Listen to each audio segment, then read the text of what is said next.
Hey, Happy New Year, folks. It's Tim Gillier. The rest of the story is January 12th, 2020. We haven't done one since the end of the year. You know, time just keeps moving along, right? It's going pretty fast lately. We've had a lot of things go on, plus especially geopolitically around the world, globally. We're going to get into some of that. We left off last year dealing with, we were going to switch some things over to the natives. We actually did a video just so they could watch it. They didn't get back to us, so you know they're not interested. I'm not interested in pursuing that particular group. That means they don't have enough intelligence to understand the subject matter. They're simplified people, which is fine, right? Not the individuals themselves, but you know, if they want to get back, if they're watching this, they can get back to it. If not, you know, I'm not too concerned with it. I'm probably going to make an offer to somebody else to get rid of the equipment. I have another project that I've been asked to help out with, and I'm probably going to go for that. That'll give us the cash flow to proceed. One of the problems we have, as we discussed last year, we're sitting in a pigeonhole position is that anything we do to get back our rights over the field service management system, as we have a government that's all governments, all levels of government are so involved with corporatocracy, which means they're more interested in the value of the corporation than the value of the citizens. That as it turns out, when it comes to the field service management system, which is our program, the intellectual property that they stole, it was actually the government that spearheaded the theft. So when you point out the government spearheaded the theft, this was after Klein in Alberta. You know, BC really doesn't matter. You know, it doesn't matter who's in BC. It's the most corrupt government around. But it was after Klein in Alberta. Started with after Stallmet got in. That was basically the decline of it. Kenny, we were hoping Kenny would be a little better. We've given him lots of opportunity. So far, Kenny looks like the guys from Wexit are right. Kenny's a globalist poofta, and that seems to be about the only thing that's going to happen there. So the good news is these globalists are about to get their backside handed to them. So that's the good news. We're going to get into that in a little bit. Trudy, our Prime Minister Trudeau, we're going to change his name to Trudy. Anyhow, Mr. Trudy seems he doesn't have enough security. That came out today, and I kind of yesterday I kind of laughed about that a little bit. I went, needs more security. So already, I mean, he's probably got security equal to the President of the United States. I mean, the guy flies around with 2 jets now, and who knows how many helicopters and planes. He's got 30 members or so full-time security people. He needs more. I know why he needs more, and I'm going to share that with you. Well, I think I know why he needs more, and I'm going to share it. I mean, again, it's my opinion. So that's what matters. It's my site, my opinion. Today we shared another YouTube video from an outfit that's called the Bards of War, BARDS of War, episode 62. Now, for those that are on the rest of the channel, now you know the rest of the story. Whether it be the Wexit site or you're on my own personal site. If you watch that video, it's actually relatively short compared to what I do, but it's extremely informative. He's got lots of cool graphics and stuff going off, and he's got some other leads into some stuff that deals with Canada too. The Princess Paths, Princess Patricia video that they put out. So it's kind of it's worth watching the video. It's a really good video. It's really informative. I don't want to give it away, but it's great. It's a good video to watch. It's basically dealing with what we're going to deal with is what's happening this year. We got 2020, the Great Awakening, trying to get people used to the history and theology and what's transpiring. And one thing they do that I find really he does that I find really interesting is that he takes the Bible, look at the Bible as basically a script. I mean, we all know if we've been watching Q and that long enough for that type of if you're into that, what happens? It tells you you're in a movie. You're watching a movie. Get the popcorn. That's what the popcorn's all about. You're watching a movie. Who wrote the script for the movie? Well, we say, okay, the script is the Bible, right, or the Quran, or the Torah, right? So what do these things talk about? They talk about end times, particularly the Revelations. They talk about the signs, and it tells you what's going to go on. So if you had enough money, you could recreate that. If you had money and power and elite, and you had enough secret societies that you can discuss these things, you could create all those things that you're seeing at the end times. What happens when you create that? Well, you create the division between you need to get now to your one world government and your one world religion. And so how are you going to do that? Well, you're going to get the 2 biggest religions in the world, basically the Muslims and the Christians. You need them to fight each other, try to eliminate each other, so you can come in and you can save the day. And after enough bloodshed and guts and gore, you can say, okay, now we'll make peace, right? We're all basically the same religion. Let's make peace. So that's one way of looking at it. The other thing, but whether you believe it or not doesn't matter. What I found was really interesting is the way he pointed something out, because I just witnessed it at Christmas time, and it really bothered me because it was within my family members. So one of the matriarch of the family. I mean, I have a fair bit of theology behind me because I was raised in the church. Does that make me really knowledgeable? No, not really. But I have a go-to person if I have questions about that type of stuff, and it's my mother, who I love dearly. At the same time, I have my older brother, who's also a partner of mine. He's, my mother likes to call him New Age. So he's often in different type of things. I mean, he's searching for answers, and basically Christianity is again, as now you've assumed you found the answer, or Islam, you assume you found the answer, and that's therefore you become singly focused and you don't expand in anything else, whether you have or not. We don't know. You have that's what faith and religion is all about. So when my brother's out exploring his dimensions, his theology, right, or developing his own theology, what he's doing is he's taking a little bit from everywhere and he's trying to experiment. He's experiencing. And so he's trying to get the answers to his life, which is really why people go after theology in the first place, or into religions, because they're trying to find answers to what's going on in their life. So they're both beautiful human beings. They're both all about love and no hate and don't harm people and do all these things. The difference is my brother's about living his life. He's about living and experiencing and enjoying life to the fullest.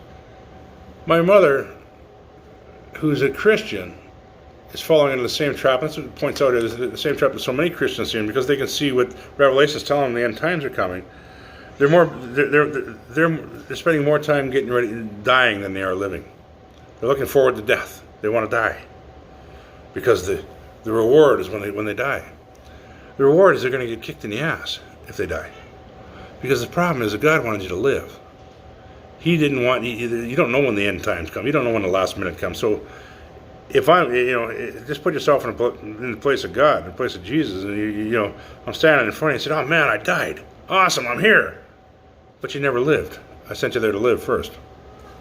So, if your life is focused on dying, and that's one of the reasons why, that's kind of what he gets into here in the Bards of War a little bit. It doesn't get too far into it, but enough to point it out. And we can't be so busy fighting each other, whether I agree or disagree with your religion, disagree whatever. We can't be so busy fighting each other that we forget to fight the common enemy. We all have one common enemy. And that common enemy is basically the same devil, Malak, Baal, whatever you want to call them, right? Evil, right? It's the same thing that's no good for all of us. It's the corruption, the human rights abuses. These are our common enemy, and they go back. So if you watch this guy, he's really good about it. But I'm going to get into something even more entertaining today, because today we have the memorial for the 63 down Canadians, right? So we're going to get into a little bit why Trudy wants his Trudy being the Prime Minister, why he wants some more security, right? So I guess, who knows? Maybe he wants every army in the world to secure him. He's feels he's pretty self-important. I think it's watching him pay for his crime is going to be entertainment. But till then, let's get into it. So Iran. Well, we had somebody from Iran told somebody in the administration in the United States that a gentleman by the name of General Soliemani, who's one of the biggest butchers in the Middle East, he was going to be with another butcher. He was going to, from the Hezbollah, that they were going to be flying into Baghdad airport at this time, right in this date, this security detail date. So, Mr. Trump, or President Trump, decided, okay, well, let's send over one of them Reaper drones and wipe them out. Matter of fact, you can watch the video of it. And then while they're wiping them out, we blow them up, we're going to find out what color were his eyes. Were they blue? One blew that way, the other blew the other way. That minute they were. It's a bad joke, but well. Yeah, anyhow. So they take out Soleimani. Take him out. Take out this other guy. Now, all of a sudden, you've got the Ayatollahs are upset. The whole world's coming to an end. You destroyed our I don't know, Elvis Presley of military sadist terrorist butchers, right? So he just finished killing 1,500 of his own people, by the way, too. So that's, if you don't think that doesn't qualify as a butcher, that's pretty bad. 1,500 of his own people over that little uprising when people wanted some rights. When people are tired, these sanctions are killing them. So before all this happens, what happens? You got the Ayatollahs and all the mullahs coming up saying, the government of Iran saying, if you don't release these sanctions, you don't help us out here, then we're going to have to start telling everybody. We're going to have to start telling everybody who got the kickbacks off the nuclear deal with Obama and his crew. Well, next thing you know, we got this stuff happening. Right? One day we're going to tell on you. The next day, hey, okay, we get blowing up generals in Baghdad airport from Iran. Okay, that's doable. So why? What happened next? Right? Iran's going to retaliate. Finest retaliation in the world. First of all, they tell the media in the Middle East that it's a safe face for retaliation. At the same time, they take down the communications, black out the internet. Then they shoot off 15 missiles that everybody knows coming. Hit nobody and nothing. They don't hurt anybody. Hour and a half later, they're blowing a Ukrainian airliner out of the sky with 63 Canadians on them. Out of those 63 Canadians, 6 of them supposedly are up to 6 of them supposed to be nuclear physicists. You got people, the geographical information system specialists with predictive software. Now, if you understand geographical information predictive software, is because we've used those exact same items as part of the field service management system and part of the problems that we're having with pressure testing in the oil and gas industry, right on top of just out and out corruption, which is just, it's commonplace, but it's accepted because we accept corruption in our governments, we accept corruption in our industry. We live in a world that says one thing and does another. Right? We live in the upside down, inside out world. We've discussed that before. I mean, everything's upside down, inside out, but this is the year it all comes back. This is the year 2020 where everything's going to snap back to. Everybody's going to see things. Everybody's going to find either you're going to wake up or you're not. Very few you won't wake up. At the end of it, many of you, when you wake up, are going to be really scared. So I'm going to give you a little scenario. So why did we have 63 people on a plane? Well, our Prime Minister ordered a directive in Iran that every Canadian in Iran had to leave the country. Okay, were they all Canadians? We don't know that. We know 63 had Canadian documentation. Were they actually Canadians? Well, that's the interesting about social media. Social media, identifies most of them, but not all of them. So there's probably a dozen so far that haven't been identified. So if you're Canadian and you're not identified, that's of interest. But that's really not the gist of the story yet, because what happened preceded it is as soon as Soliemani was hit and the Iranians started talking about payback, right? About having to save face and having to attack the U.S. for killing their vaunted terrorist. What happened? Trump come out and he said, "If you do, I'm going to hit you. I'm going to hit you hard. I'm going to hit your 52 cultural sites." What was the number of 52 cultural sites? Well, there's 52 hostages that were held for 444 days in 1979, which was 41 years ago. After the coup. But more importantly than those 52 hostages, I think the biggest reference, the cultural site reference, which automatically came up with war crimes. If you do that, it'll be war crimes. That fit into the narrative of Nancy Pelosi, who was looking for some articles of impeachment that were real. Some real articles of impeachment. Because the ones she's got, it's fake. She's lucky she doesn't get impeached herself for producing them. So we have these articles of impeachment. We have a government that wants to reduce sanctions because it's causing real pain to the people, and the people are sick and tired of this government. So they're not going to go in there and force regime change. It's up to the people to change the regime. So now we have all these. We have the wheels set in motion. So Trump now is going to hit their cultural sites. They're starting to squeal about that. What's under their cultural sites? Well, if we look at history, we say, okay, how did Israel build their nuclear bomb? That's really important. Israel built it because they created a hydro project, and then hidden under the hydro project was that's how they enriched the uranium. Uranium requires what to enrich? Power. You need energy. So they managed to get this done. the whole time that while they were doing it, the atomic energy inspectors would come in. They couldn't see anything wrong, because of course they're going to look at, what do you need to enrich uranium? They're going to go to all those places, all the things that you're going to need. Oh, nothing untowards here. I didn't realize there was hidden doorways and hidden, there was hidden walls. The walls had actually moved out of the way because doorways didn't go through, and that's how they hid this stuff. So that's what Trump's reference was the 52 cultural sites, is that they were enriching their uranium underneath their, using these cultural sites, which is common, and when we see that with in the Gaza Strip with the Palestinian Uprising, or the Palestinian Authority, or whatever they call themselves there anymore. I can't remember. What do you see there? What do they do? They hide behind women and children and mosques and schools, and they send rockets that way. And then when you hit them back, of course you're going to take out some of the women and children, mosques and schools. So then you're a terrorist. Well, when a terrorist hides behind the skirt of a woman and behind a child, I think we found out who the terrorist is. They don't have much respect for human life. So what ends up next is Trump's kind of put them on notice that I know where they are. All of a sudden, Canada says, you got to get Canadians out of here. We're going to have a full-scale war. It's going to be World War III. Do you think Iran with their best pea shooter is going to take on the U.S.? So we go back to December. We see in December 7th of 2019, you see the Secretary of the Air Force in the United States in camera telling Congress that she's going to release, she's going to declassify technology that's going to be used for the Space Force. Now, Space Force, people still don't get it. The Space Force is designed to look after the satellites, look after stuff in space. Well, how are you going to get there? You got to be able to move pretty bloody quick to land from here to go up there. So when I asked why she's going to release this technology, she said, well, people need to see, the citizens need to see that the Space Force has the ability to do its job, the same thing as the Navy or the Air Force does, where we can look after our assets.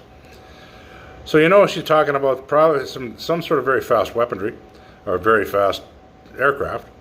But we have a little bit of hint. We can go look at what happened with our with Russia. About a year and a half ago, they released their video of their hypersonic weapons. How the hypersonic weapons do, and just recently, last week, as a matter of fact, when they had their war games with China and Iran, they were shooting off hypersonic weapons. So they exist. So these are missiles that they were shooting off, but they exist. So does the U.S. really exist? No, they talk about their rail guns and different little things like that, but they haven't really got into it. But so if the U.S. has hypersonic weapons, that would make sense. If they have hypersonic platforms, as in aircraft, that'd make even more sense, because now they could literally leave the ground and be in space in a blink of an eye, relatively that quick, where they can go defend their assets. So that happened in December, but we haven't seen anything. I haven't seen. Have you seen aircraft or missiles or anything shown? No, but we have a hint. So the day after the airstrikes, right, the day after the downing of the airplane, came the hint. Trump comes out of through the doors with the blazing sun in the background behind him coming through. He's coming from the light, out of the light, to come have a little conversation and address the nation about what went on with Iran. So of course, the first thing he said, when they woke me up to tell me that they fired missiles at us. I said, how many got hurt? How many dead? None. How many hurt? None. I said, well, that made it pretty easy. Right? Well, then we'll go back to bed. They obviously don't want to fight. Well, now let's get back to the timing. The missiles went. An hour and a half later, you get an airplane being down. A few airplanes are gone already. So the U.S. military craft are pretty much stealth craft. Very difficult to see by radar, if you can see them at all. So when did that come out? That came out in 1991. That's when they allowed us. The technology was almost 30 years old by the time we got to see it in 1991, during the first Gulf War.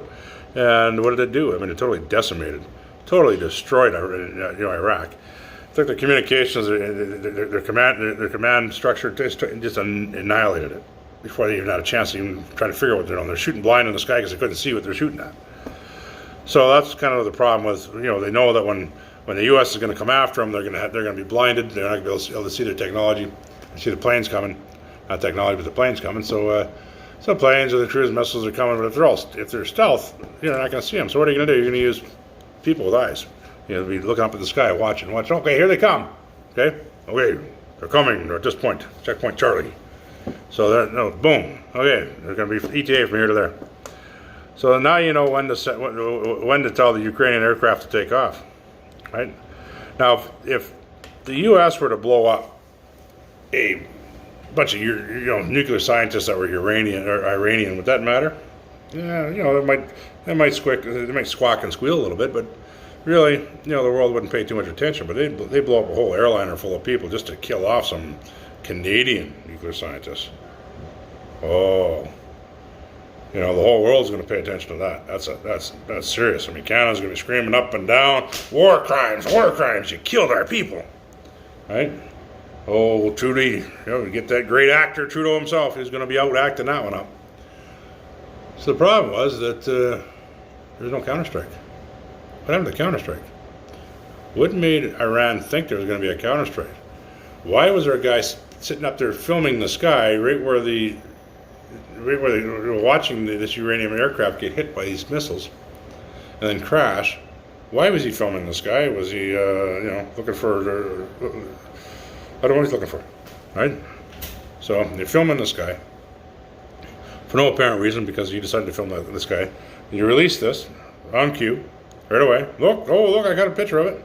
But then the pictures that came out all of a sudden show there was obviously a missile took it out of the sky. So you can see this was all set up, except for the problem was that there was no American forces. There was no American counterstrike.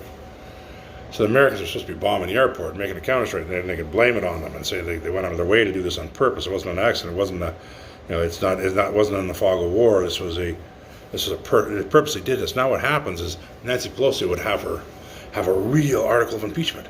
She'd have misdemeanors, high treason, and war crimes. She'd have it all, right? Trump would be done. They wouldn't have to worry about Trump anymore. Wouldn't have to worry about the D class and all the information coming out that's going to catch them in all their crimes. Not just them, globally. So Mr. Trudeau had to play a little role in that. First of all, he had to get those Canadians on there. So one of the things that came out that I thought was kind of interesting, and it was think, who were those 63 Canadians? When they come out with a list, who are they? How come there's a certain amount of people can't identify? Maybe they'll be identified. Maybe the backstory, they didn't worry about the backstory. Most likely they didn't care about the backstory.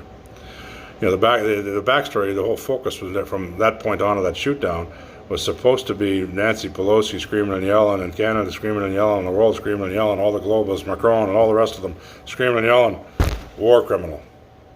Trump's a war criminal, so they can impeach him and get him the hell out of there before he destroys them. Because he's destroying the globalists, he's destroying the New World Order. And that is why Trudeau wants more security. Trudeau, there's not enough security in the world to protect you now. What you've done, again, right, you continually go out, think that the clowns, right, Obamas and the Clintons, that these guys are going to win. They're not winning. It's like the oil and gas industry. You think you're going to win. You're not going to win. It's like our governments. They're not going to win. They're all going to come down. The bureaucracy is going to come down. It's all come down. It's just a matter of how we do it. Do we want a full-scale revolution? Well, maybe in 3 months when it's a little warmer. And right now it's a little cold for a revolution. So instead of waiting 3 months, we're not going to get 3 months. We're going to, every day you notice that there's stuff coming out constantly now. It's coming faster and faster and faster and faster and faster and faster. And it's just going to speed up. And people are going to come, the people that aren't woke or haven't woke up yet, they're going to have a hard time adjusting to it. So there's no use telling I told you so because, they think we're all conspiracy theorists. It's interesting that terminology came out over the, over the Warren Commission for the JFK, assassination, that the CIA coined that phrase, conspiracy theorist, to shut down dissension. And when people started figuring stuff out, well, they just called you names. That's just the name, and this day worked very well. Liberals, you want to argue with a liberal, the instantly do is they call you a name. They want to end the argument, just call you a name. Now, for they're not wrong, you're wrong, you're this. I like it. Yeah, go ahead, call me a name. So, by the time I'm done, the butthurt little bastards, I realize I don't mind. Hey, I can sling mud better than the rest of them. So, that's kind of where we're at. So, Trudy wants his security now because he's afraid. But, so you got 30 people now. What do you want? 60, 90, 120? What number do you want? Because the guy who's going to take you out, if he's going to take you out, is going to be the same guy that you just tried to take out. Not the first time. There's been a couple of times. Like, a few missiles and stuff that have been shot at that same guy. His name is President Trump. He sits on the most powerful military in the world. How much security do you think you want? And on top of that, half the time, he's the joint commander for that same military, because your joint task force is RCMP and the military guys, but they also work for the U.S. So, I think you fucked up. Sorry for my language, but I think you did. And I think you're going to pay the price.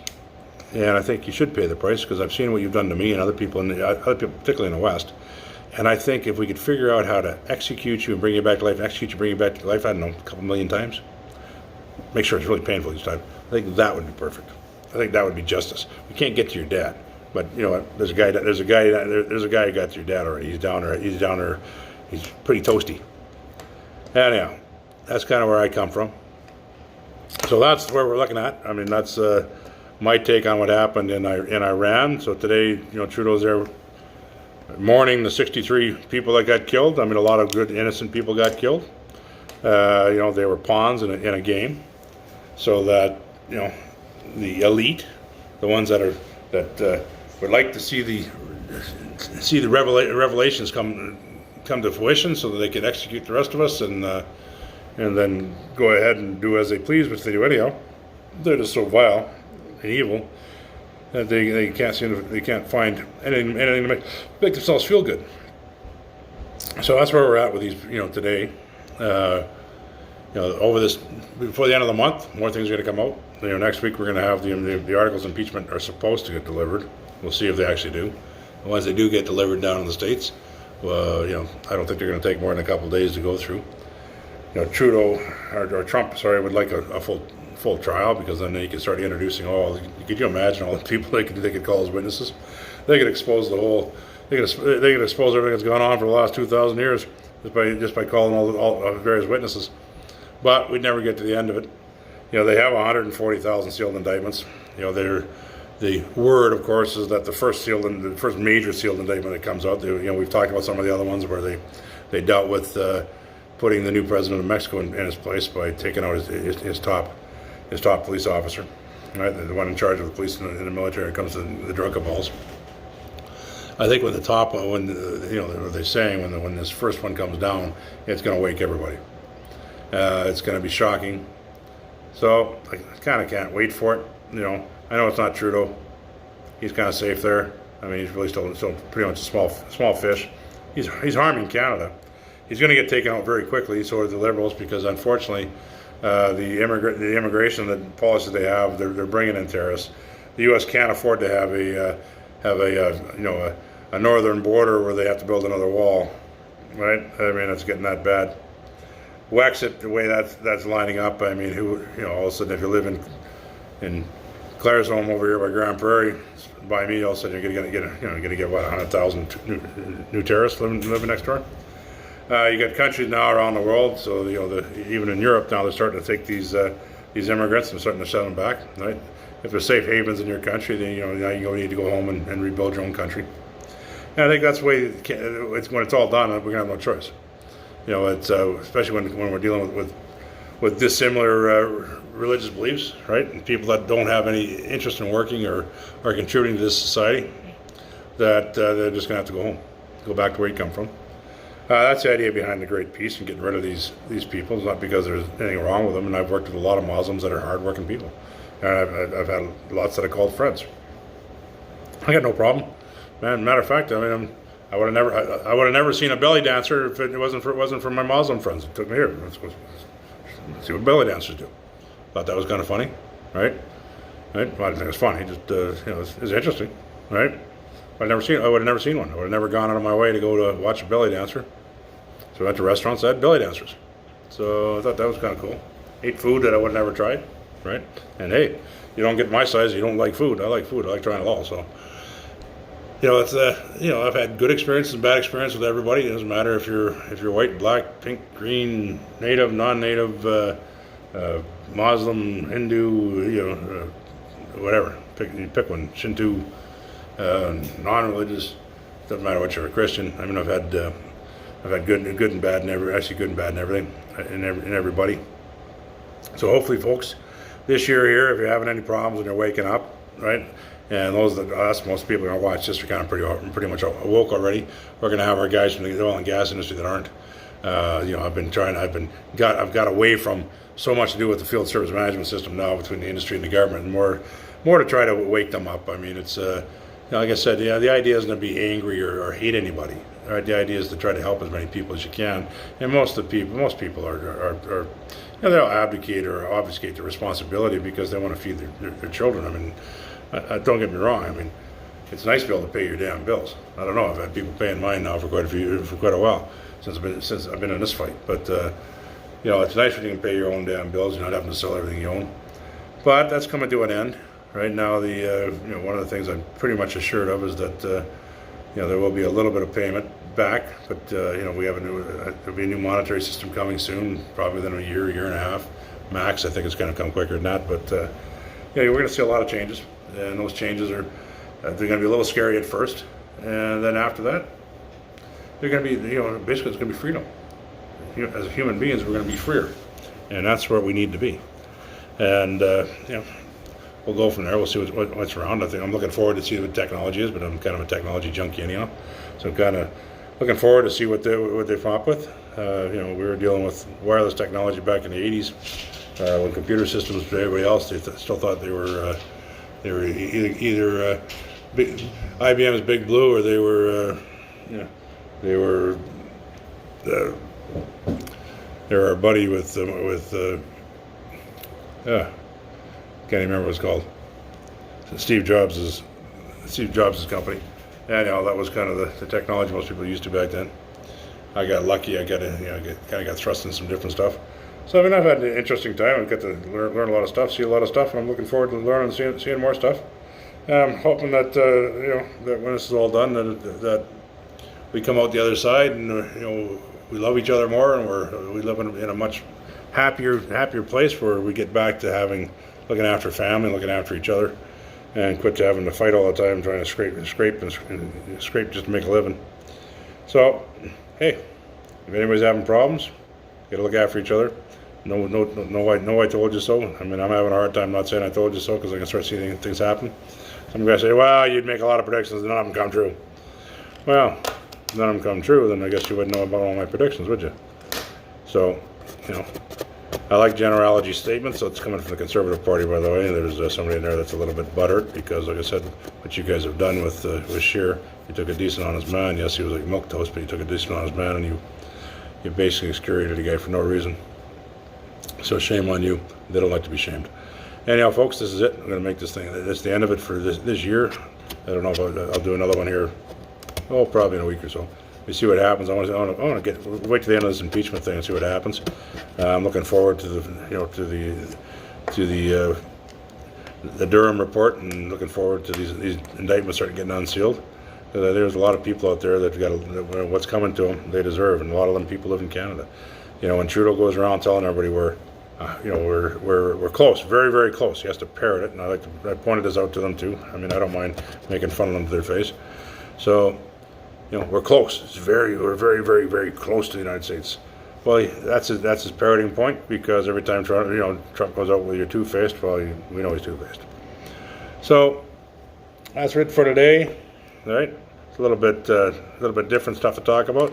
So we'll see what's going on later. I'll get back to work on the field service management system. I'm kind of looking forward to do this insurance deal.